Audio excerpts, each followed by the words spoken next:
Olá, bom estar com você mais uma vez para compartilhar de uma palavra que pode mudar a sua vida. É verdade, tem dias na nossa vida que mudam a vida inteira. Eu queria, nessa oportunidade, tirar alguns mitos a respeito daquilo que a gente chama de ceia do Senhor, comunhão, em outras igrejas chamam de Eucaristia. Quando a gente ouve essas coisas, parece uma coisa meio religiosa, litúrgica, um ritual, com preparações. De fato é uma cerimônia, mas sempre que a gente ouve essa palavra cerimônia, remete a casamento, remete a formatura. E para uma cerimônia nesse porte, é necessária uma preparação, são necessárias pessoas especializadas, profissionais. Há todo um preparo, não se faz corriqueiramente. Mas a ceia do Senhor, ela não é algo assim, desse porte do ponto de vista de preparação. É muito mais familiar e simples do que isso. Na verdade, a ceia do Senhor, ela começou numa refeição.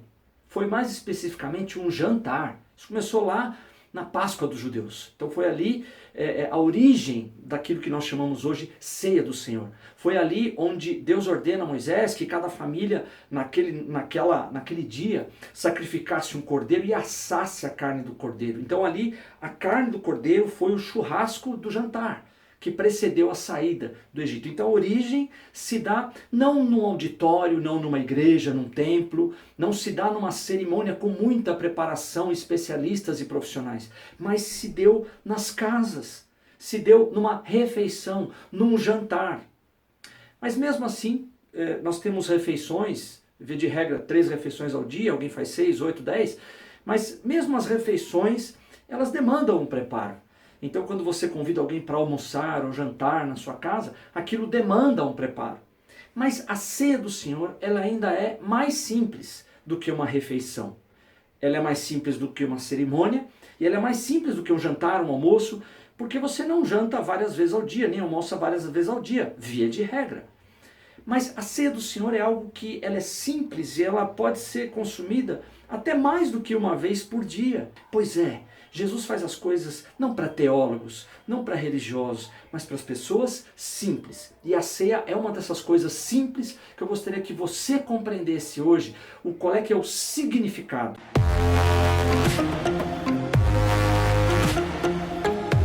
Muito bem, o que acontece na ceia?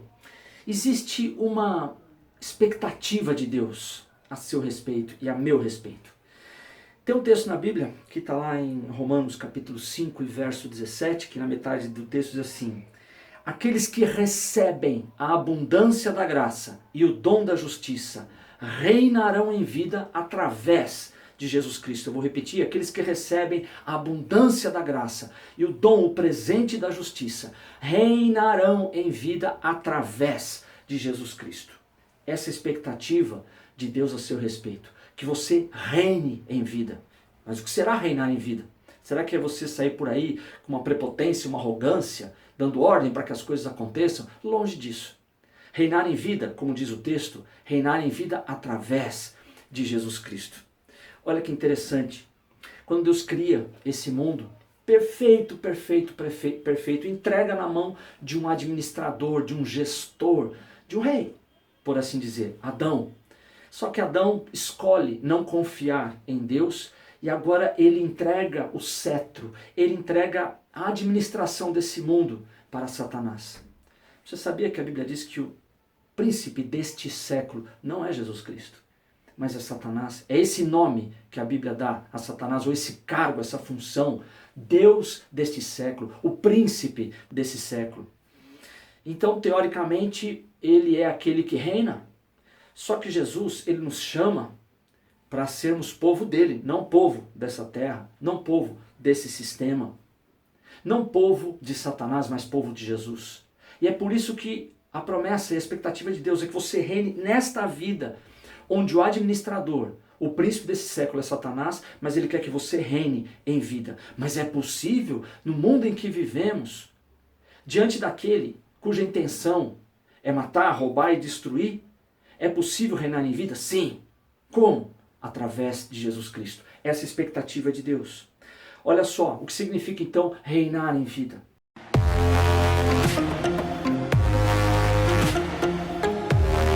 acontece quando um rei ou uma rainha entra no ambiente? Ele define o ambiente. Ele comanda o ambiente. As pessoas daquele ambiente se sujeitam à entrada daquela majestade. O rei define. Existe uma grande diferença entre ser um rei e ser um súdito. O que é termômetro? Termômetro é um aparelho, um dispositivo, que ele responde à temperatura do ambiente. O termômetro, ele simplesmente reage ao ambiente. E ele diz lá qual a temperatura ao redor dele. Termostato, por exemplo, aquele botão que você tem no fogão, ele define a temperatura. Ele não responde quanto está, quantos graus, mas ele define a temperatura. Um rei, ele não responde ao ambiente, mas ele define o ambiente. Então, quando a Bíblia diz que a expectativa é que eu reine em vida através de Jesus Cristo, é que eu não seja uma pessoa que responde ao ambiente, mas uma pessoa que define o ambiente. Puxa, mas eu tenho essa prerrogativa, eu tenho esse poder? Você, na verdade, não, mas Jesus em você, sim. E o que tem a ver a ceia com isso? A ceia é a grande ferramenta, é o grande meio, o grande instrumento que Deus deu para você e para mim, para reinarmos em vida através de Jesus Cristo. A ceia então serve para definirmos o ambiente e não respondermos a ele. Hoje estamos vivendo aqui maio de 2020, uma pandemia. Esse vírus atingiu todos os continentes. Então hoje parece, tudo indica que um vírus está reinando. E aquele que enviou o vírus não veio do céu. Ele veio dos quintos dos infernos. Enviou esse vírus, aquele que quer nos matar, quer nos roubar e nos destruir. Satanás, o Deus, o príncipe desse século. Então parece que agora Satanás está por cima. Ele é o rei e enviou um vírus para reinar sobre nós, para nos governar. Esse vírus está determinando quem fica em casa, está determinando a paralisação do comércio, está determinando o impacto na economia, na política. Parece que ele está com o cetro na mão e reinando. Isso é um engano. Só vai acontecer isso se você agir como um termômetro. Se você olhar para tudo isso e responder de acordo com essa lei, com essa regra que o sistema está colocando. Coronavírus, Covid-19 é um nome. O nome de Jesus está acima de todas essas coisas. É isso que é reinar em vida. Então, diante de tudo que está acontecendo, é uma irrealidade, não está existindo nenhuma pandemia, mortes não existem, não, é fato. Como que eu reajo a isso? Eu devo ser um termômetro e responder a toda essa pressão? Ou eu devo ser um termostato e definir aquilo que eu quero para frente na minha vida? Ou eu sou uma pessoa que está sob o reino, o domínio, o governo do príncipe desse século? Ou eu sou alguém subversivo e que reino em vida através de Jesus Cristo? E a ceia é algo que me lembra constantemente isso. Olha que interessante, quando Jesus estabeleceu numa festa de Páscoa, ele instituiu a ceia ou a comunhão. Então qualquer um que participa desse momento, ele tem o grande benefício de lembrar-se dessas verdades que me fazem reinar em vida. Depois que Jesus ele sobe aos céus, os seus discípulos que dão continuidade aos seus ensinamentos aqui na terra, que se chama de igreja, que não é uma religião, mas é um corpo de pessoas, eles faziam isso até que diariamente, e mais do que isso, de casa em casa. Então não era o jantar, o almoço, o café da manhã. Não, à medida que eles entravam numa casa, eles tinham a liberdade de pegar lá um cálice de vinho, de pegar ali um pedaço de pão, e pão era o alimento que toda a casa tinha, era o alimento mais comum da época. Então todo mundo podia participar daquilo, por isso que era de casa em casa. A ceia, ela é um exercício constante que me faz lembrar, diante desse momento e dessa atmosfera que a gente vive, desse ecossistema agora contaminado. A ceia serve para me lembrar constantemente, periodicamente, que eu tenho meios. Jesus me permite reinar em vida. Como que funciona isso na prática?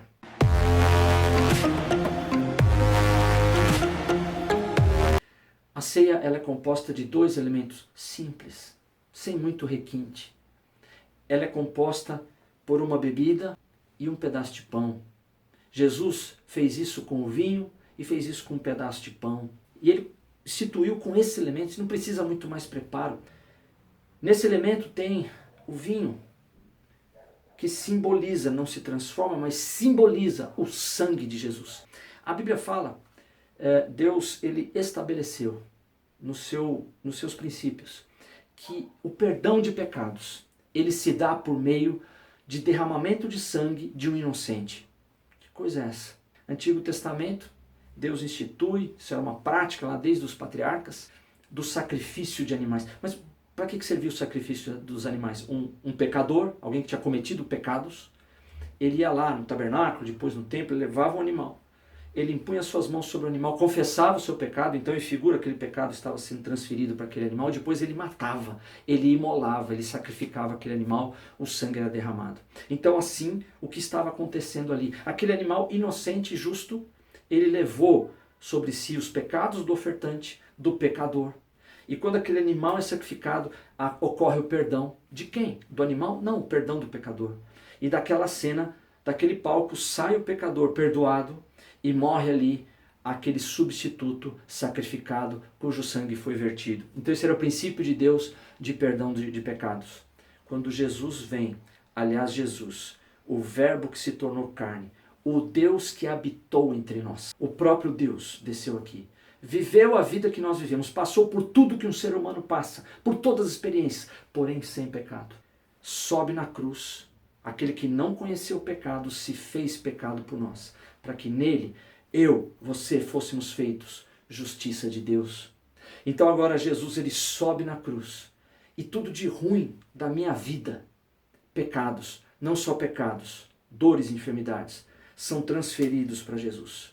E tudo de bom de Jesus, a justiça de Jesus, é transferido para mim. Ele se fez pecado para que eu fosse feito justiça. Jesus naquela cruz, ele derramou o seu sangue.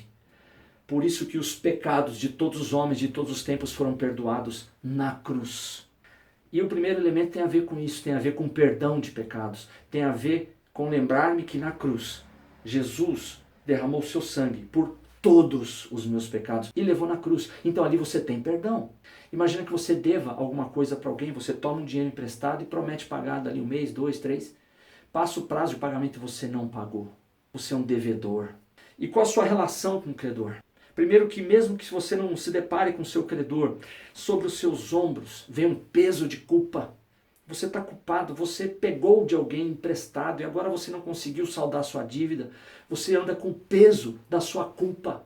Você não conseguiu nem honrar sua própria promessa de pagar o seu credor. O credor vem andando na sua direção da mesma calçada. O que você faz? Você atravessa. Se por algum acidente você tem que estar diante do seu credor face a face, você não olha nos olhos dele. Imagine que você precise de alguma coisa do seu credor. Você não vai pedir mais, porque você tem sobre os seus ombros uma culpa, uma dívida. Vamos transportar isso para Deus. Somos devedores com relação a Deus. Mas no momento em que eu reconheço Jesus como minha justiça. Então se eu conheço Jesus, Ele me perdoa todos os meus pecados. Ou todas as minhas dívidas. A dívida que eu tinha com Deus, Jesus me pagou de maneira total, integral, por toda a minha vida. Todos os meus pecados, inclusive aquele de hoje de manhã. Ele morreu por aquele pecado. Não devo para Deus. Mas se eu não tenho consciência disso, ou me esqueço disso, eu tenho dificuldade de olhar para cima. Eu tenho dificuldade de olhar para Deus. Eu tenho dificuldade de olhar para o meu credor. Eu tenho dificuldade até de pedir alguma coisa para Ele, porque afinal de contas eu devo, eu estou em dívida. Mas quem me lembra dessa dívida? A Bíblia diz que o príncipe desse século, ele é acusador. Sabe o que a Bíblia diz a respeito de Deus? Dos seus pecados não me lembrarei jamais. Deus não se lembra dos meus pecados. Quem se lembra dos meus pecados não é o Espírito Santo, mas é o acusador, Satanás, o líder, o Deus, o príncipe desse século. Então ele me acusa para que eu fique acuado. Vamos dizer uma coisa, como é que é viver essa vida sem contar com a ajuda de Deus? Mas se você se sente culpado pelos seus pecados, você não vai pedir ajuda de Deus. Você vai olhar para as coisas ruins que acontecem nessa vida, você vai abraçá-las e pensar o seguinte, peraí, eu sou devedor, eu errei, eu mereço pagar esse preço, eu mereço sofrer, eu mereço receber essa praga em mim, eu mereço receber esse vírus, eu mereço sofrer, eu mereço estar na miséria. Só que a ceia entra como um instrumento de vitória na sua vida. Então quando Jesus levanta o cálice e diz assim, esse cálice é a nova aliança no meu sangue. A Bíblia diz que o sangue de Jesus nos purifica de todos os pecados. Foi o único sacrifício feito uma vez por todas, por todos os meus pecados. Acabou. Quando Jesus vem entre o seu ministério, João fala assim: eis o Cordeiro de Deus que tira o pecado do mundo, que elimina o pecado do mundo. A ceia então me serve para lembrar dessa primeira coisa.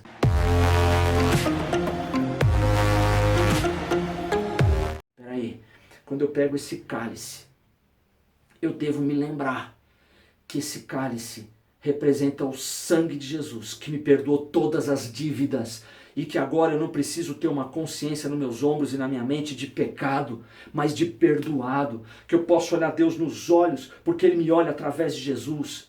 Então agora eu não preciso viver como alguém que merece as misérias e as pragas desse mundo, mas alguém que é perdoado. Não, olha, fica esperando, seja um termômetro. Se vier a doença, se vier a miséria, se vier o problema, aceita, responde de acordo com a pressão do sistema. Não, a ceia diz assim: você é perdoado, você é termostato, você define a maneira que você anda de frente, olhando no olho de Deus e pedindo as coisas para Ele, porque você precisa e Ele veio para ser o seu salvador. Se você conseguisse se salvar, não precisava de Jesus ter vindo. Você se vira nos 30. Mas o sangue serve para isso, ou o suco, o vinho serve para isso.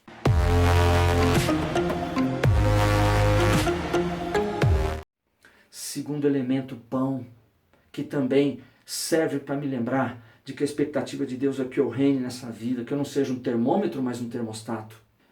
Jesus então levanta o pão e ele diz assim: esse pão é o meu corpo, porque o meu corpo verdadeiramente é comida e o meu sangue verdadeiramente é bebida. A Bíblia diz que Jesus, levando no madeiro os nossos pecados no seu corpo, para que mortos para o pecado vivamos para a justiça, e pelas suas chagas vocês foram sarados. 1 Pedro capítulo 2, verso 24. Quando Jesus sobe naquela cruz, Ele não leva só os meus pecados, já estaria bom demais, mas a Bíblia diz que verdadeiramente Ele levou sobre si as nossas dores. Qual dores? A Bíblia não fala, não especifica qual dor que é. Você está sentindo uma dor agora? Você tem uma dor constantemente?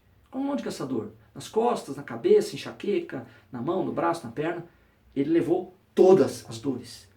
Ele levou todas as enfermidades. Verdadeiramente Ele levou sobre si as nossas dores e as nossas enfermidades. Você tem enfermidade? Você está tomando remédio? Você tem algum problema? Eu estou te dando uma informação bíblica.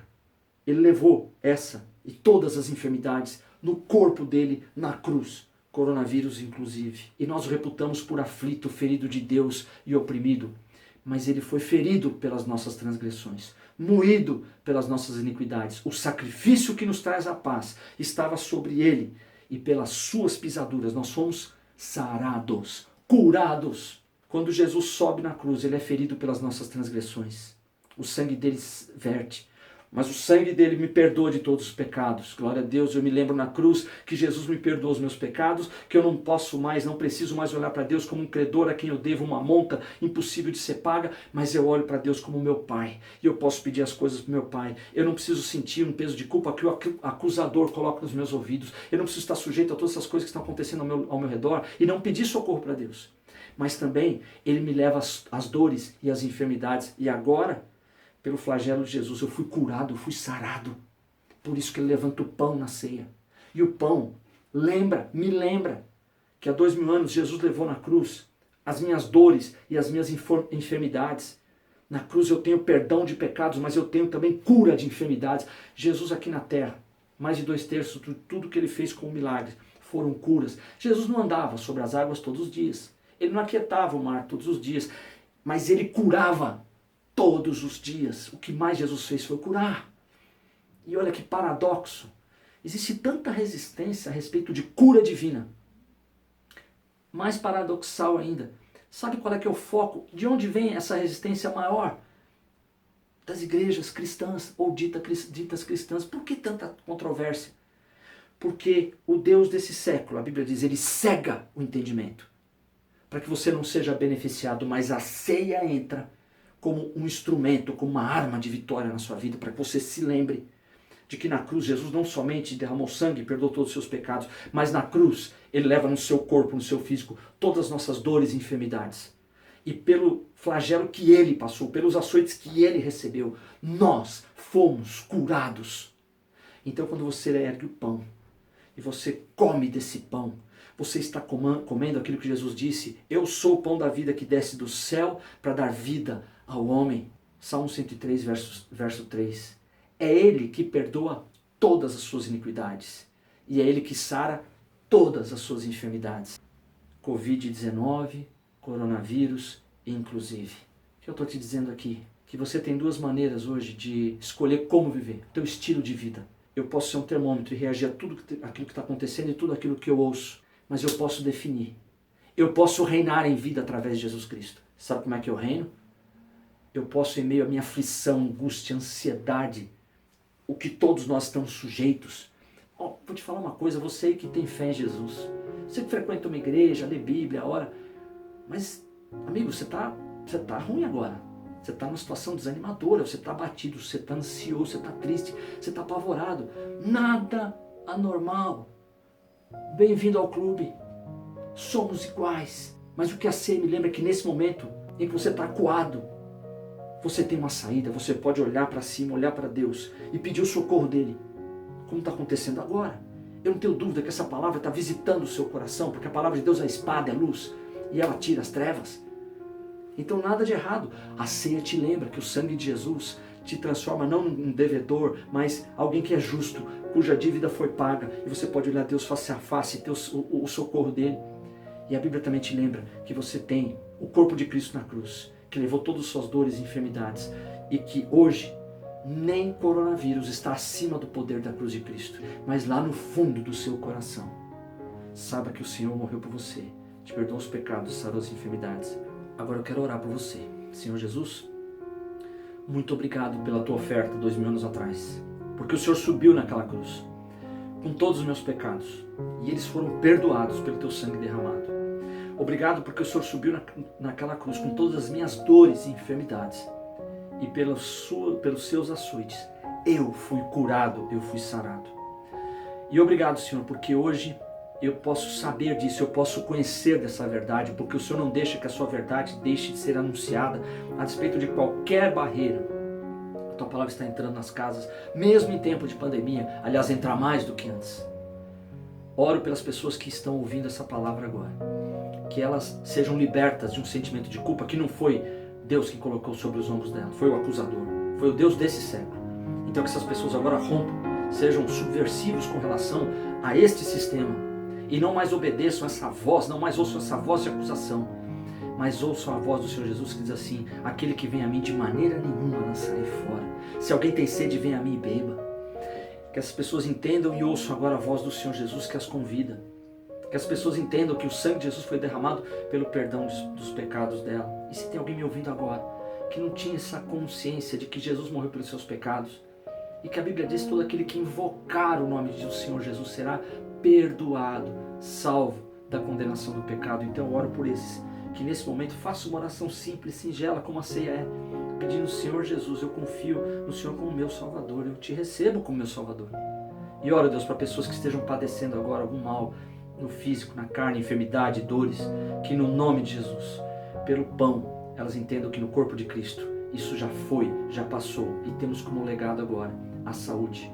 Em nome de Jesus, que pessoas que estejam me ouvindo agora saiam da condição de termômetro e se tornem agora termostatos, que elas entendam que reinar em vida é resistir a toda onda que Satanás coloca nos meus ouvidos, mas assumir a posição que Jesus me dá de perdoado e de curado.